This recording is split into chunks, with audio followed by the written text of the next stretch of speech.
और भाइयों बहनों, चलते चलते मैं एक और बड़े षड्यंत्र से आप सबको सावधान करना चाहता हूं। जैसे जैसे चुनाव पास आ रहे हैं, ये तृणमूल वालों को अपनी पराजय निश्चित दिखाई देने लगी है। इसलिए आने वाले दिनों में ये लोग साजिशों का सहारा लेंगे। अभी असम में भी ऐसा ही खेल किया गया, पुडुचेरी में यही किया गया। एआई के जरिए, आर्टिफिशियल इंटेलिजेंस के जरिए फेक वीडियो बनाकर ये झूठ फैलाने की कोशिश करेंगे। हमें ऐसे किसी झूठ का शिकार नहीं होना है। हमें सच्चाई के साथ इसी मजबूती से डटे रहना है। एक बार फिर आप सभी से भारी मतदान की अपील करता हूं। मेरे साथ बोलिए, भारत माता की। टीएमसी लेप की कार्बन कॉपी बन गई। लेप के सारे गुंडे तृणमूल में आ गए। लेप का सिंडिकेट तृणमूल में आ गया। पहले वोट के लिए लेप वाले धमकी देते थे, पर वही गुंडे टीएमसी को वोट देने के लिए धमकी देने लगे। हथियार, नशे और मवेशियों की तस्करी, लेफ्ट का कट कमीशन, सबका ठेका टीएमसी ने ले लिया है। भाइयों बहनों, अब लोगों को डराकर सत्ता कब्जा करने का सपना टीएमसी देख रही है। लेकिन टीएमसी वाले भूल रहे हैं, ये बंगाल नेताजी सुभाष जैसे वीरों की धरती है।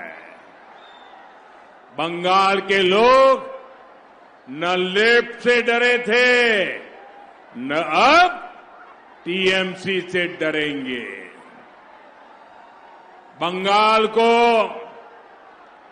टीएमसी के भय के विरुद्ध बीजेपी का भरोसा मिल चुका है।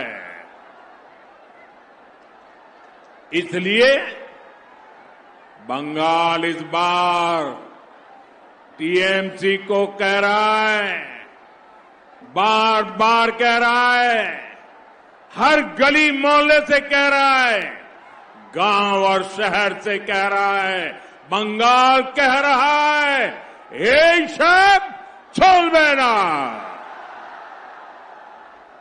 वोट के लिए हिंसा की धमकी, ये सब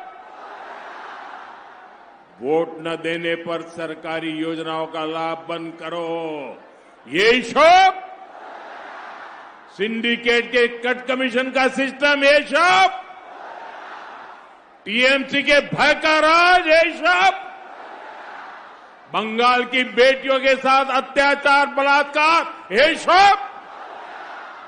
भाइयों बहनों, संदेश खाली हो या आरजी कर, निर्मम सरकार किस तरह बलात्कारियों को बचाने के लिए खड़ी थी, ये बंगाल भूला नहीं है।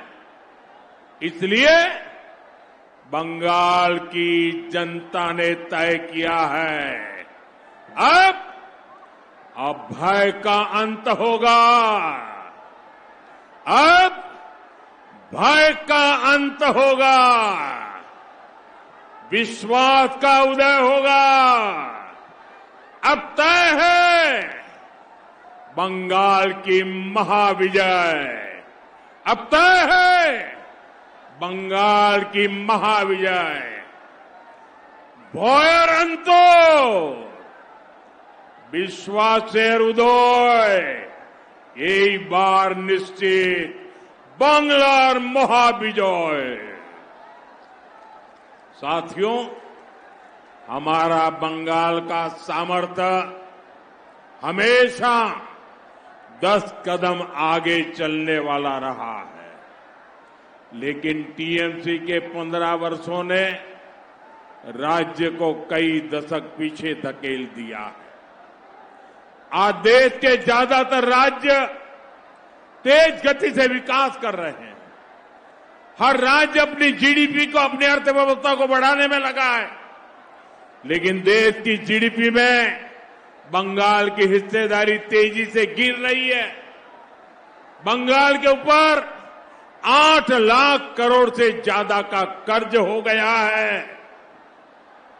भाइयों बहनों, आज भाजपा सरकार में देश गरीबी के खिलाफ लड़ रहा है।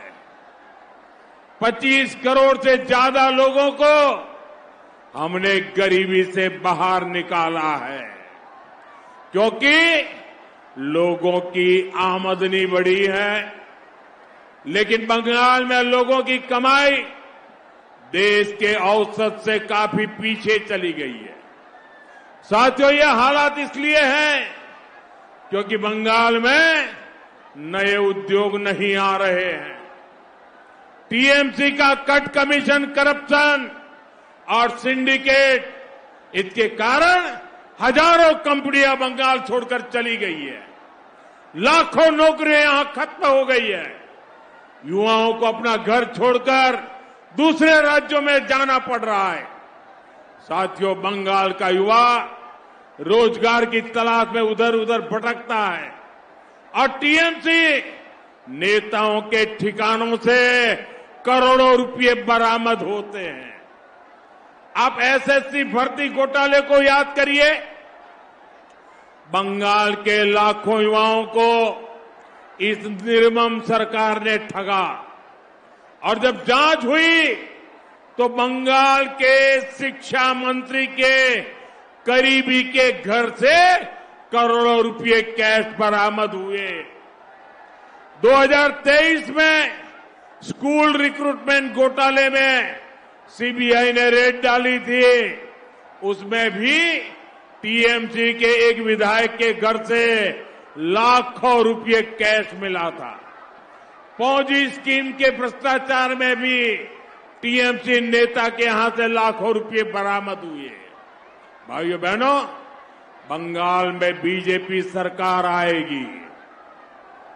बंगाल में बीजेपी सरकार आएगी और ये कट, कमीशन, करप्शन, इन सब पर ताले लगने वाले।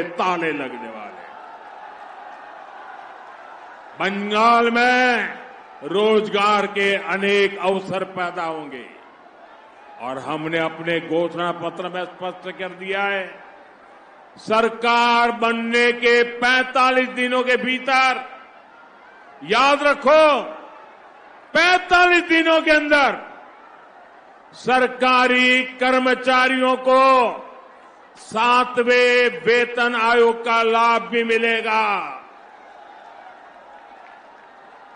केंद्र सरकार ने 8वें वेतन आयोग का भी गठन किया है। बीजेपी सरकार में जब वो 8वें कमीशन की रिपोर्ट आएगी तो बीजेपी सरकार में बंगाल के कर्मचारी इसके लाभ से भी वंचित नहीं रहेंगे। यानी पहले 7वें वेतन आयोग का लाभ, फिर बढ़े हुए डीए का फायदा और फिर भविष्य में 8वें वेतन आयोग का लाभ। बीजेपी सरकार में बंगाल के लाखों कर्मचारियों का भाग्य बदलने वाला है।